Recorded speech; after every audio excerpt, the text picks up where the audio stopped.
everyone. In this video, we will talk about mitosis. Mitosis is basically a type of cell division in which one cell will divide to form two cells, and those two newly formed cells, they are called as daughter cells, and the cell which is dividing is called as parental cell. Both the daughter cells, they will be completely identical to parental cell, and in every aspect. For example, if parental cell is having 46 chromosome number, both the daughter cells, they will also have 46 chromosome number in each cell, in each daughter cell which is newly formed.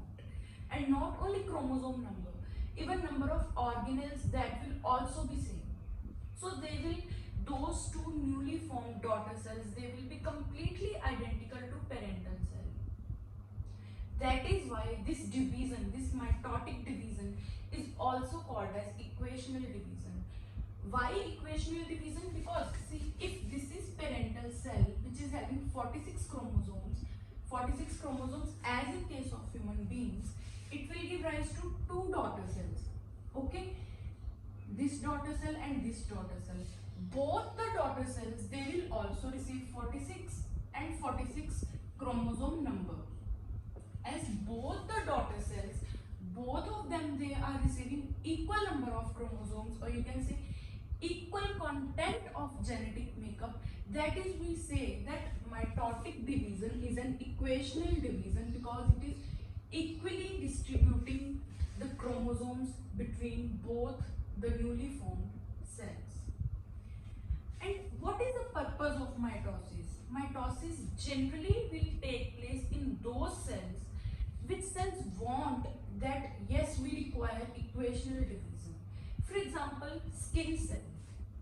Skin cells, we know that in case of human beings, they are being made every day, they are rejuvenated every day. And when one parental skin cell divides, it gives rise to two daughter skin cells. If parental skin cell was having 46 chromosomes, then daughter skin cell, they will also have 46 and 46 chromosomes. That is why all the skin cells of our body, they are similar, having 46 chromosome number in every cell. Suppose if this does not happen and skin cell starts to divide by other kind of division, say meiosis. Okay, and we know that meiosis is basically a reductional division in which if parental cell has 46 chromosome number, then daughter cell will only receive 23 chromosome. And suppose skin cell starts to divide by meiosis. Newly formed daughter cells, they will now have 23 chromosome number in each. So now we are having two type of skin cells. Firstly, parental cell with having 46 chromosome number and newly formed cell with 23 chromosome number. But is this possible that our body is having different kind of cells having different number of chromosomes? No, this is not possible. Why? Because we know that for a particular species, chromosome number always remains constant. If human beings, they are having 46 chromosome number, then every body cell, every somatic cell, somatic and body cell, they both are the same thing. Every somatic cell of our body, that will have 46 chromosome number only. If lion is having 50 chromosome number and cheetah is having 55 chromosomes, this is just a hypothetical number. Both of them, they will have constant chromosome number of 50 and 55 respectively. It cannot happen that some cells of lion are having 50 chromosome number and some cells are having 55 chromosome number, because otherwise it will become hybrid of lion and cheetah. So for a particular species, chromosome number always remains constant, and that purpose is solved by mitosis, because mitosis tends to keep the number of chromosomes after division, after mitotic division, also constant. So that is about the purpose of mitosis. So generally all the body cells, they divide by mitosis. Next thing is that if mitosis is occurring in animals, human beings, it is also occurring in plants. Why? See, ultimately when mitotic division takes place, cells are formed in in that region. From 1 to 2 cells are formed, 2 to 4, 4 to 8. Okay, so this is happening. And in case of plants, say shoot apex, okay, shoot apex is showing mitotic divisions, and if cells are being formed in shoot apex in that particular area, that area will start to grow either in height or it will start to increase in diameter, because ultimately the purpose of mitosis is to rejuvenate, repair, heal a cut organ, or increase in height, increase in diameter, things like that. All the cells which are formed in shoot apical region, they all will have same chromosome number. So whole body of plant, it will, if it is dividing by mitosis, it will also start to have same number of chromosomes in each cell. But before understanding mitosis, we should know about a phase which is called as interphase. Interphase is basically a phase which is present before every kind of cell division, whether it is mitosis or meiosis.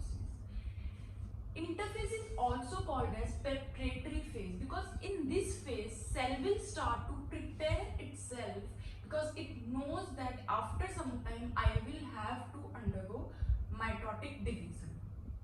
So it will start to prepare everything inside it.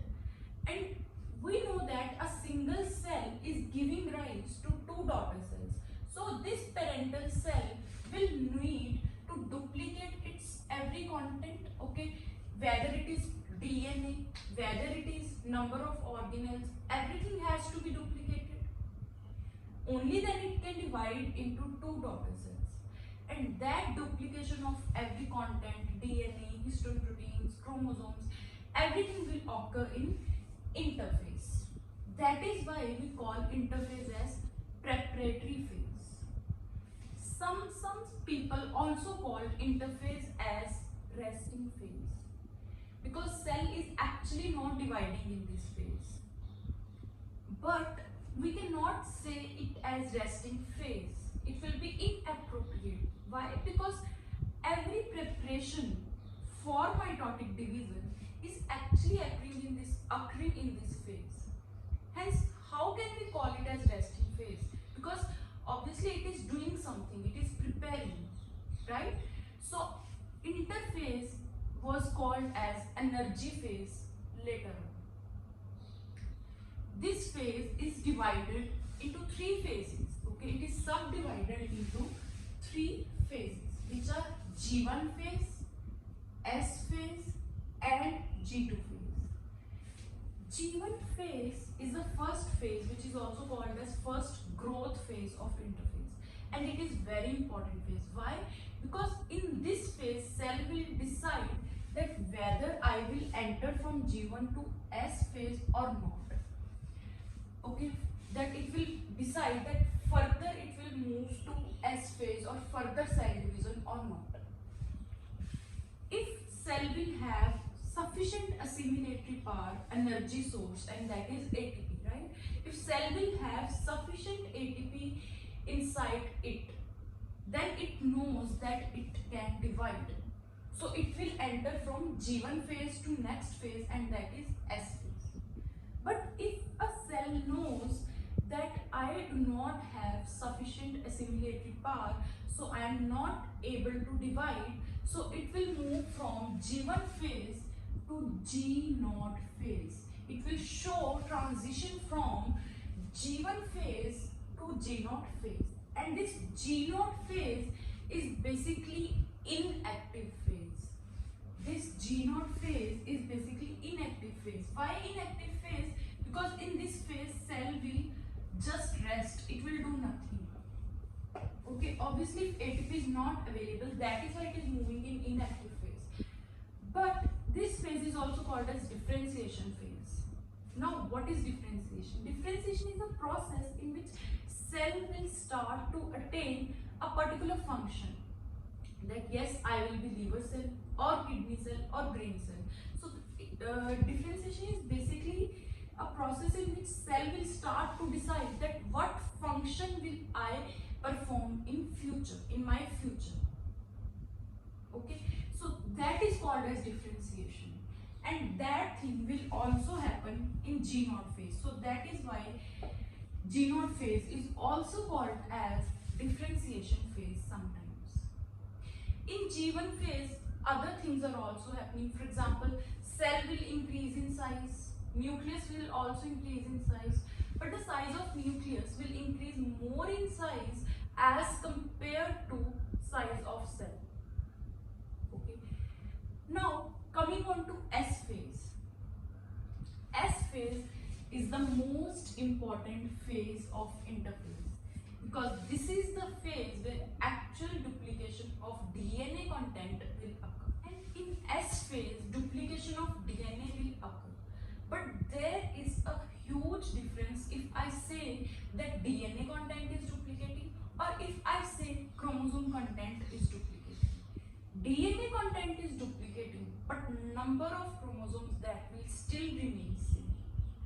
You will understand this thing, okay? I will explain. See, if I am saying DNA is duplicating, okay, it does not mean that chromosome number also duplicates.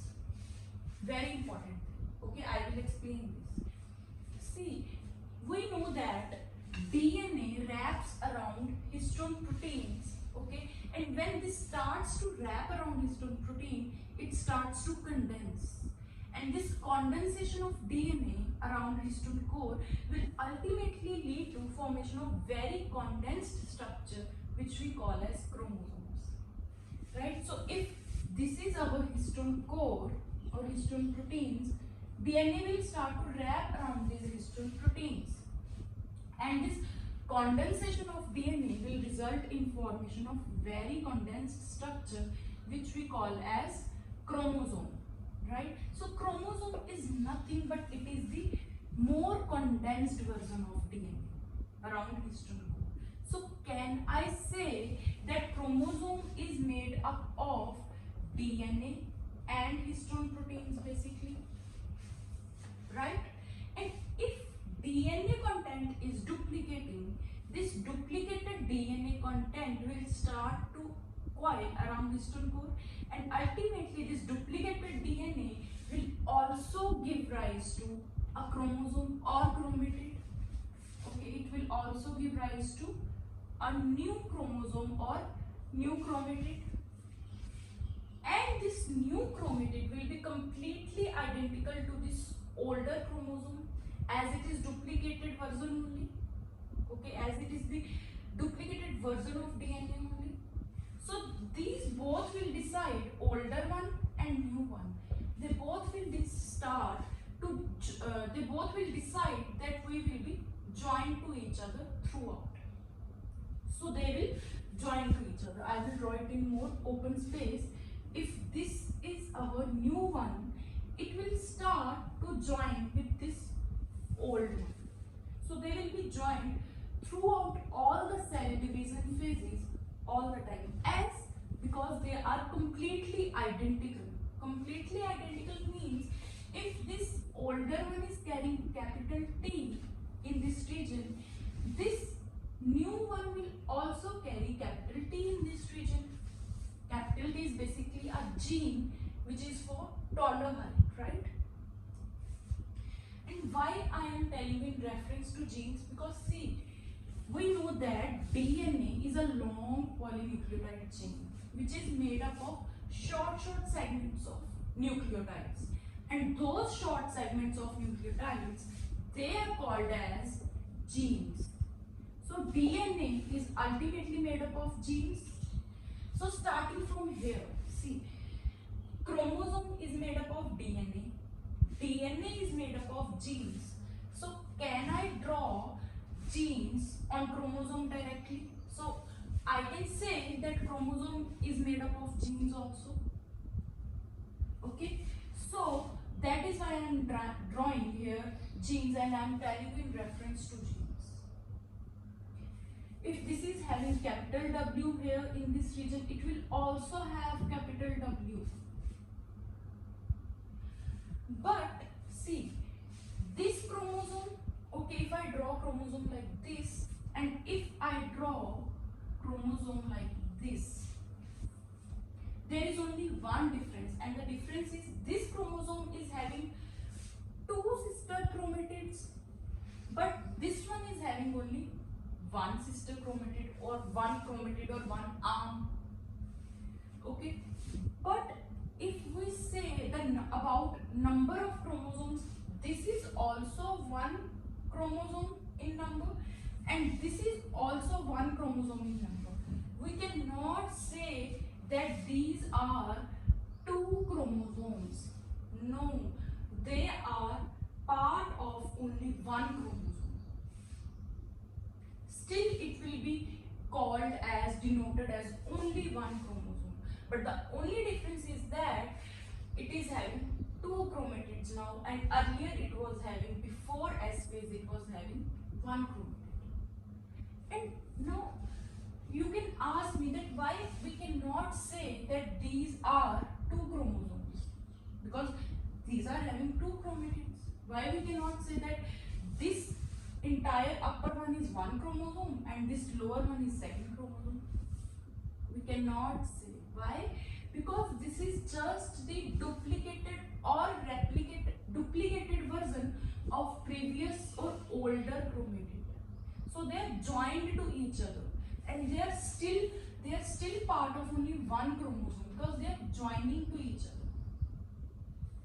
If I draw two chromosomes like this, see, they are not joining to each other, and both of them, they are having only one chromatid. This chromosome is also having one chromatid. This chromosome is also having one chromatid. So here we can say that we are having two chromosomes. Why? Because this is whole one chromosome and this is another chromosome. If I draw it like this, okay, not separated but joined to each other, then I will say that this is only one chromosome. Or if I say, if I draw one more chromosome like this, then I will say that this is first chromosome and this is second chromosome. Okay, so if I draw chromosomes like this will also be whole first chromosome and whole second chromosome. Or if I draw like this, if they are not joining to each other, this is first chromosome and this is second chromosome. But if I join these together, they will make only one chromosome. But the thing is that they both should be duplicated versions of each other. Otherwise, we cannot join them. Okay, so in S phase, duplication of DNA content is occurring. I will repeat my words again, but there is no duplication of chromosomal content. Chromosomes prior to S phase, they were also 43 in number, and now also after S phase or during S phase, even after duplication of DNA content, chromosome number is still 43. But the only difference is that prior to S phase, each and every chromosome out of all those 43 chromosomes was having only one chromatid and they were present like this. But after S phase, due to duplication of DNA content, each and every chromosome out of those 43 chromosomes, they are present like this with two chromatids. And this whole thing is very important because entire cell division is based on this concept that in S phase DNA content is duplicating but chromosome number is still same, and the only difference that has become or that has arise is that now every chromosome is having two chromatids. So the only difference that has now arisen is that each and every chromosome is having two chromatids after S phase. Okay, and if you understand this concept clearly, you can easily understand remaining phases. Okay, now moving on to G2 phase. G2 phase is basically the, and one more thing, we know that in S phase DNA content is duplicating, and DNA is made up of monomers of nucleotides, right? So even number of nucleotides has to be duplicated, and that duplication of number of nucleotides occurs in G1 phase. Even histone protein also duplicates its content, and that also occurs in G1 phase. After S phase, cell will enter to G2 phase. G2 phase is the last phase in which synthesis of RNA or other proteins will start to occur. After G2 phase, now cell will enter the main phase, which we call as mitotic phase. And this mitotic phase is the actual dividing phase of cell. In which cell will actually divide, because prior to M phase, cell was just preparing for this phase. And you know what? In case of human beings, cell divides once after every 24 hours. Okay? And out of those 24 hours, 23 hours are consumed, are taken up only by interphase. That is, 23 hours are taken up only for preparation, and only 1 hour is actually required for division. M phase, that is the phase in which cell will actually divide, this requires only 1 hour. But the time required to prepare cell for division is 23 hours. And out of those 23 hours, G1 phase requires 10 hours. It requires longest time. Why? Because this is the actual phase in which cell will decide that whether I will move to S phase or whether I will show transition to G0 phase. So that is why it is taking very long. S phase takes 9 hours and G2 phase takes 4 hours. Okay. So this is whole thing about interphase, and out of this interphase, S phase is most important. Learn one thing in S phase, I am repeating for the last time, that in S phase DNA content is duplicating, chromosome number is still same, but now each and every chromosome after S phase, due to duplication of DNA content, will start to have 2 chromatids in every chromosome.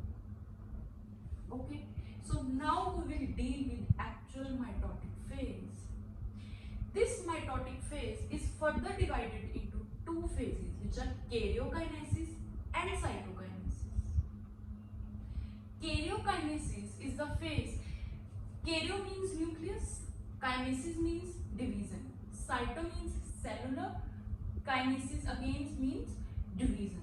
So karyokinesis means nuclear division, the phase in which nucleus will divide, and one parental nucleus will split into 2 daughter nuclei. Both the daughter nuclei, you know that they both will have 46 chromosome numbers in each. They both will receive equal number of chromosomes. In cytokinesis, now cell will divide, and it will give rise to 2 new cells having 2 new daughter nuclei, and each cell is having 46 chromosome number. So these are the 2 main phases of metaphase. In karyokinesis, we will study about 4 phases further. Karyokinesis is further subdivided into 4 phases: prophase, metaphase, anaphase, telophase. And these 4 phases together, they will give rise to 2 daughter nuclei, which are completely identical to parental cells. So see everyone, first of all, interphase having 3 phases: G1, S phase, G2 phase. I am summarizing, okay? I am summarizing all the phases. After these interphases, cell will divide M phase. M phase is further having karyo and cytokinesis phase. Karyo is basically nuclear division part. Cytokinesis in which cell will also start to divide. Karyokinesis has further 4 phases: prophase, metaphase, anaphase, and telophase. And we will discuss these phases in detail, that what is happening in each phase. karyokinesis or all these four phases, they will together result in formation of two identical daughter nuclei with each having 46 chromosomes in case of human beings. So prophase, metaphase, anaphase, telophase. Okay. First of all, prophase.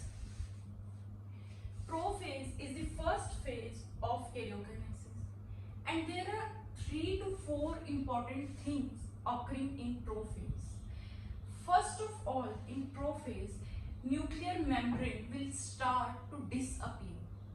We know that around nucleus there is a nuclear membrane. That membrane will start to disappear, due to which nucleoplasm, which is present inside nucleus, and cytoplasm of cell, they will intermingle with each other. They will be mixed with each other. And chromosomes, they will be directly embedded in cytoplasm now. See, in prophase, nuclear membrane is disappearing. That is why now chromosomes, they are directly present in cytoplasm. All this is cytoplasm, right? This is all cytoplasm present inside cell. And chromosomes, when they reach up to metaphase, they are directly emerged in cytoplasm. Second thing is that nucleolus, which is an organelle present inside nucleus, it will also disappear. Third thing is that the chromatin will condense to form chromosomes. See, before prophase, in S phase or G2 phase, I was drawing chromosomes like this, right? But actually they were not present like this. Just for the sake of convenience, I was drawing like this. They were present in thread form, like this. Okay, this is also having 2 chromatins, this is also having 2 chromatins, but this is more condensed and solid version, and this is thread form, and this is called as chromatin. So prior to prophase, in S phase or G2 phase or G1 phase, chromosomes, they were present in form of chromatin. Okay, or you can say DNA was condensed up to level of chromatin. But when chromatin will start to condense more, it will result in formation of chromosome, and that condensation will start to happen in prophase. So when we will reach up to metaphase, they will be in form of chromosomes in more condensed version, and that is like this, with 2 sister chromatids in each. This is also having 2 chromatids in each, but it is thread-like form. Okay, so when DNA coils around histone proteins, it first forms chromatin, and this chromatin will start to condense more. DNA will start to wrap around histone protein more, and it will result in formation of chromosome when it will reach to metaphase. So this is the third thing which is happening in prophase, that chromatin will condense more and more to form chromosomes. And the fourth thing that is happening in prophase is that both the centrioles will move away from each other. Now, what are centrioles? Centrioles are very small bodies like this, okay, and these are always present in pairs. See, first centriole and this is second centriole, but they are always found in pairs, and this pair of centrioles is called as diplosome. And this centriole, the pair of this centrioles or diplosome, is surrounded by cytoplasm, which we call the cytoplasm which is surrounding these centrioles is called as centrosphere. And both centrosphere, diplosome and centrosphere, they are together called as centrosome. Okay, so centrosome is basically both the centrioles plus cytoplasm, which is called as centrosphere, surrounding those centrioles. These paired centrioles or this diplosome is always present at right angle to each other. Both are present at right angle to each other and always found in pair. These centrioles, they have property of self-duplication. Okay, that whole centrosome can be self-duplicated, and this duplication of centriole will also occur in S phase. Okay, so in S phase, this centriole, if it was this whole centrosome, if it was 1 in number, during S phase it will duplicate and it will become 2 in number. Okay, like this.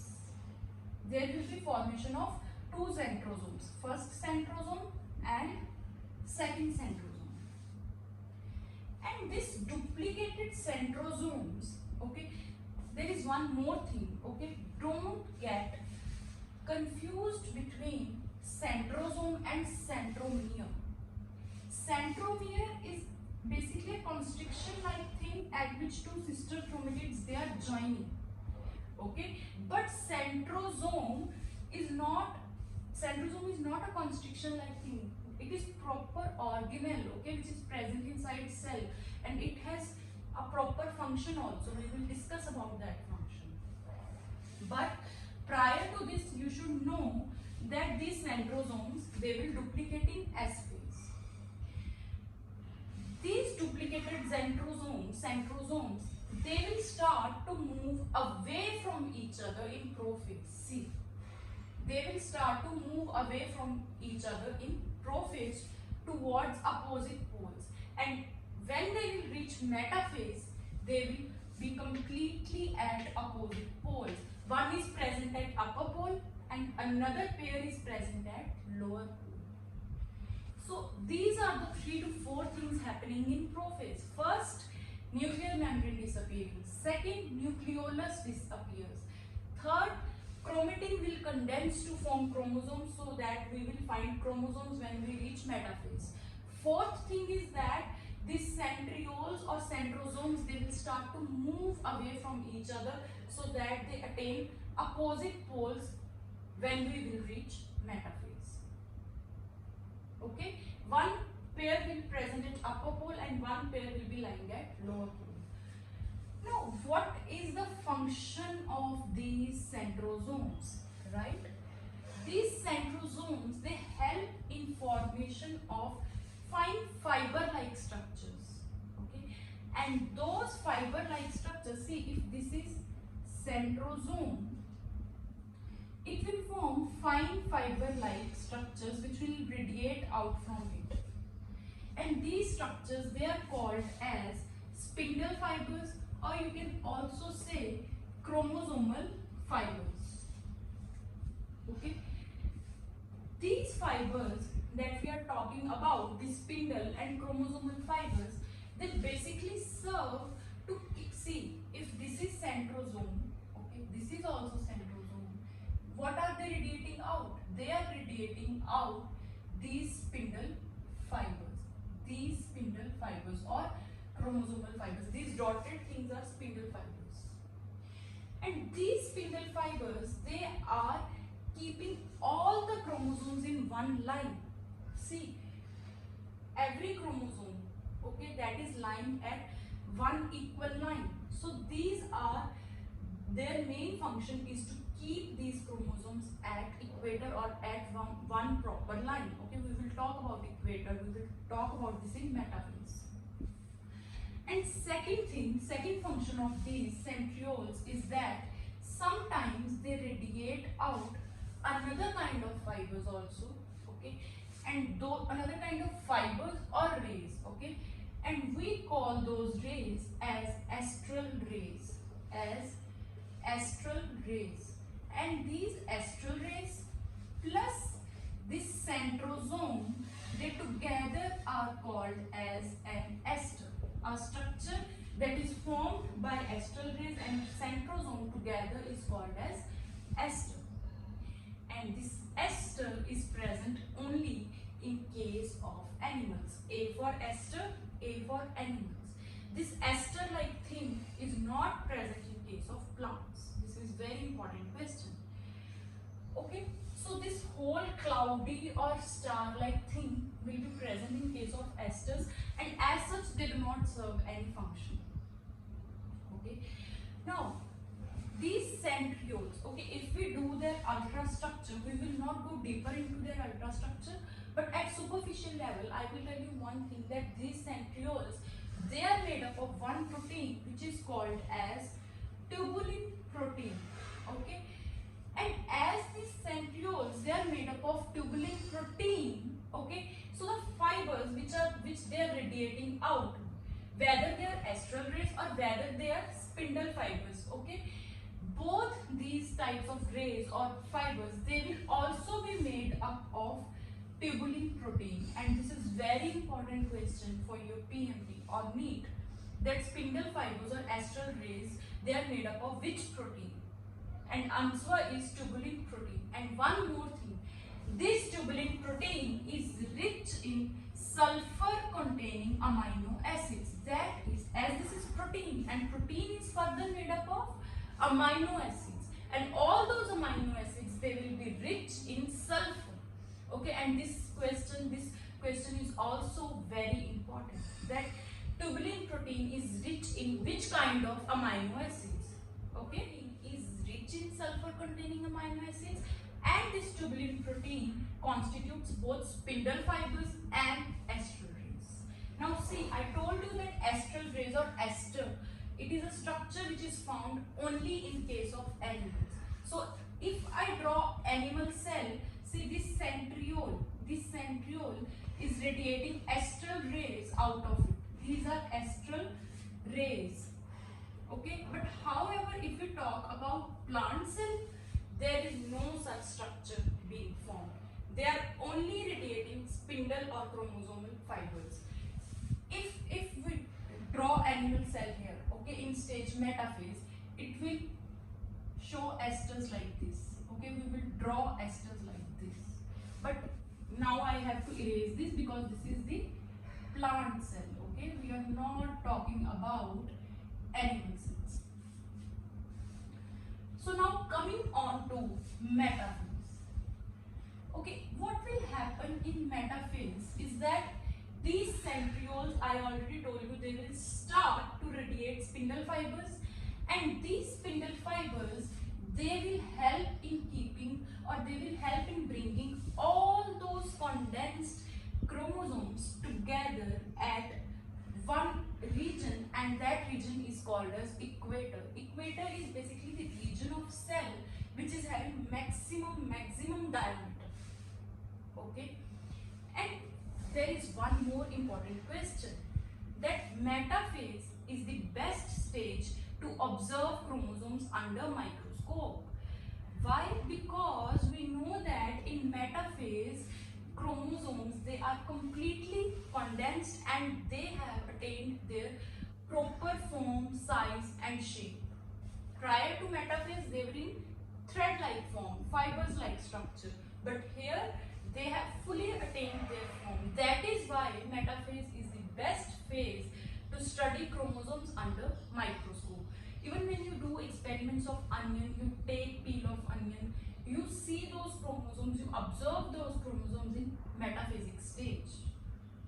And this bringing up of all chromosomes together at equatorial region, this region is called equator, which is having maximum diameter, is called as congregation. This process is called as congregation, and this purpose is solved by spindle fibers, as they are keeping the chromosomal content at equator.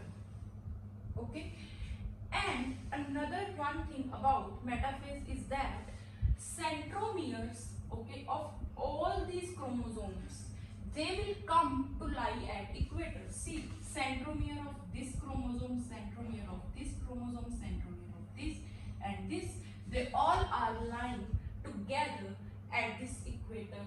Okay, and they form a sort of plate on which centromere of each and every chromosome will be lying like this. See, if this is our equator, okay, here centromere of each and every chromosome will be present, and this plate-like structure will be formed, and we call this plate-like structure to be metaphasic plate, as it is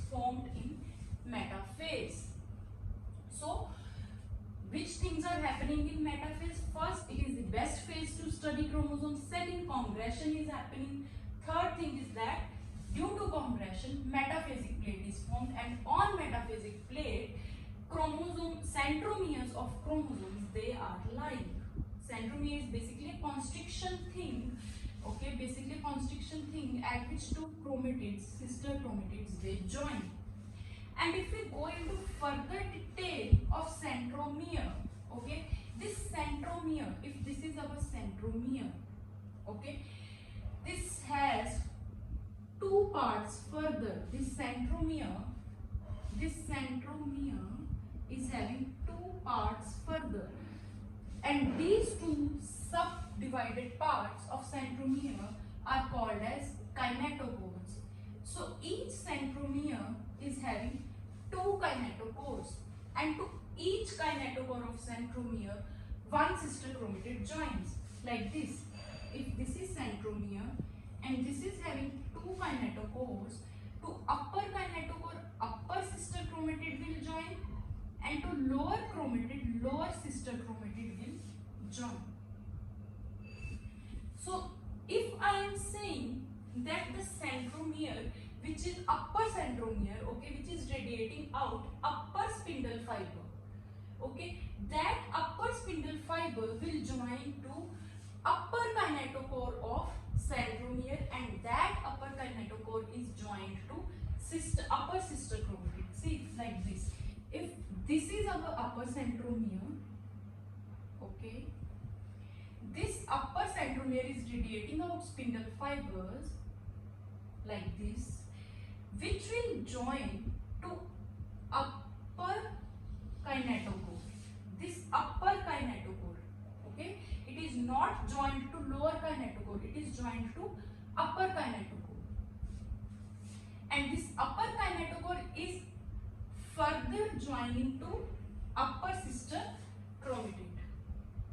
Similarly, this lower centrosome will give rise to spindle fiber like this, and this spindle fiber will join lower kinetochore. This is lower kinetochore, and this one is upper kinetochore.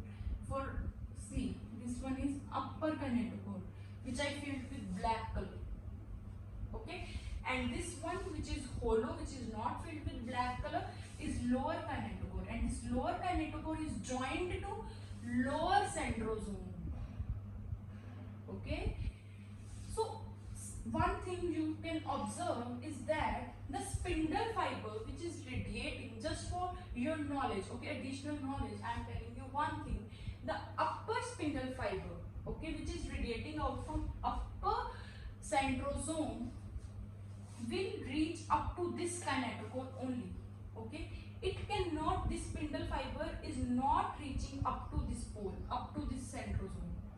Similarly, the fiber which is radiating out of this centrosome is joining to this kinetochore only, or this centrosome, okay.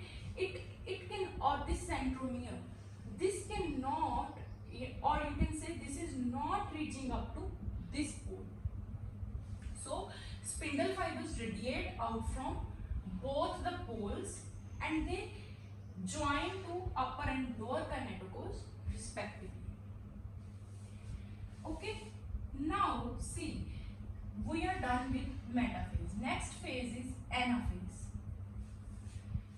What will happen in anaphase is that both the sister chromatids of each chromosome, they will start to separate away from each other. See, like this, okay.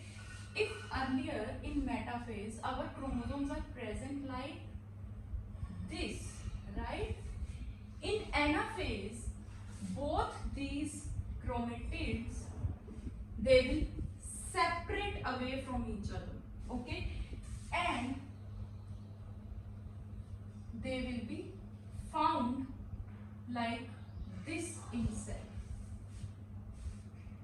And this moving away of sister chromatids, this moving away of sister chromatids of each and every chromosome is called as anaphasic movement or disjunction. Okay, and when these sister chromatids are moving apart, they will carry their respective kinetochores with themselves. Okay, upper sister chromatid will take away its upper kinetochore, and lower sister chromatid will take away its lower kinetochore with itself. Okay, and when they are moving, how this anaphasic movement is occurring, right? See, they actually lead the path of spindle fibers. See, if this is spindle fiber, these are our spindle fibers, right?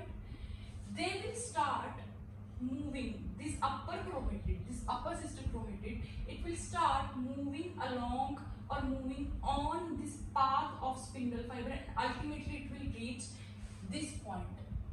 Okay, suppose. Similarly, this lower chromatid, it will get separated from upper chromatid and it will start moving along this lower spindle fiber, and ultimately it will reach this point. Okay, so in anaphase you will see both the chromatids like this in separated version. So spindle fibers not only hold the chromosomes together at metaphasic plate, but they also serve to act as a path. Okay, to act as a path on which both the sister chromatids, they will start to move away from each other like this. Okay, and this thing which I have, these dispersive fibers which I have drawn between separated chromosomes, these are called as interzonal fibers. These dotted structures which I have drawn between two separated sister chromatids, they are called as interzonal fibers. And these interzonal fibers, they also help in separation of sister chromatids away from each other. How? See, if I will expand this interzonal fiber, okay, earlier it was like this, suppose, okay, and upper chromatid is joining to like this, and lower chromatid is joining to interzonal fiber like this. But if I expand this interzonal fiber, okay, like this, upper chromatid will reach here and lower chromatid will reach here, right?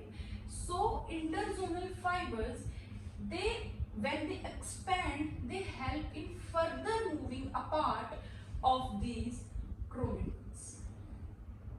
And when these chromatids, they are leading on path of spindle fibers, when they are moving along the path of fiber, they move in such a way that chromatid trails behind kinetochore. That chromatid will, this is chromatid, it is present behind this kinetochore. Kinetochore is present in front and chromatid is trailing behind it. See, that is why most of the chromosomes, they will appear to be V-shaped or J-shaped in anaphase, because centromere is present in front and chromatid is trailing behind it. If I draw in normal version, okay, it is like this. Centromere and chromatid both are at same level, but this is not the case. Actual thing is that centromere is at front and chromatids are trailing behind it. That is why most of the chromosomes appear to be V-shaped in anaphase. Both the chromatids, they will move apart from each other. After anaphase, cell will enter into telophase, and telophase is actually the phase which is just opposite to prophase. In prophase, nuclear membrane was disappearing. Here in telophase, it will start to reappear, okay, because up to metaphase there was no nuclear membrane, and here it starts to appear again in telophase. Nucleolus will start to appear again, okay, and the chromatids, okay, which were separated, they will present in their own daughter nucleus. This whole upper set, okay, whole upper set of chromatids will be present in upper nucleus, and whole set of lower chromatids will be present in lower nucleus. So there will be formation of two daughter nucleus, and both these daughter nucleus, they receive 4 chromatids or 4 chromosomes in each daughter nucleus. But see one thing, our parental cell, this is not daughter cell, this is parental cell. Okay, when parental cell was in normal state, when it was not dividing, it was also having 4 chromosomes like this. This is the nucleus. Okay, I have drawn only nucleus. This is having 4 chromosomes, but once it enters S phase, it is having 4 chromosomes. No doubt it is again having 4 chromosomes, but each chromosome is having 2 chromatids. See, this chromosome is also having 2 chromatids, this is also having 2, this is also having 2, this is also having 2, but earlier it was having in normal state, it was having 4 chromosomes, but each chromosome with 1 chromatid. After parental cell, which has undergone S phase, after anaphasic movement, again, and after when it reaches telophase, again both the daughter nucleus, they have 4 and 4 chromosomes in each, but each chromosome is having only 1 chromatid, similar to parental cell, when parental cell was in normal state. And when both of these daughter nuclei, they will also enter cell division phase, and when they will reach S phase, due to duplication of DNA content, they will also start to have 2 chromatids like this, and then these chromatids, they will move away from each other in anaphase, and it will result again in formation of 2 daughter nuclei like this. So ultimately we are reaching in the state, okay, in telophase, we are reaching in the state where 2 daughter nuclei are formed, which are completely identical to parental cell. These 2 daughter nuclei are completely identical to parental cell. This is also parental cell, but after S phase, and having 2 chromatids in each due to duplication of DNA content. And I told you in interphase that whether I draw chromosome like this or whether I draw chromosome like this is same thing. This will also be 1 chromosome, this will also be 1 chromosome, but the only difference is that it is having 1 chromatid and these are having 2 sister chromatids. So every daughter nucleus after telophase will have, after telophase or in telophase, will have 43 chromosomes present like this, okay, with 1 chromatid only.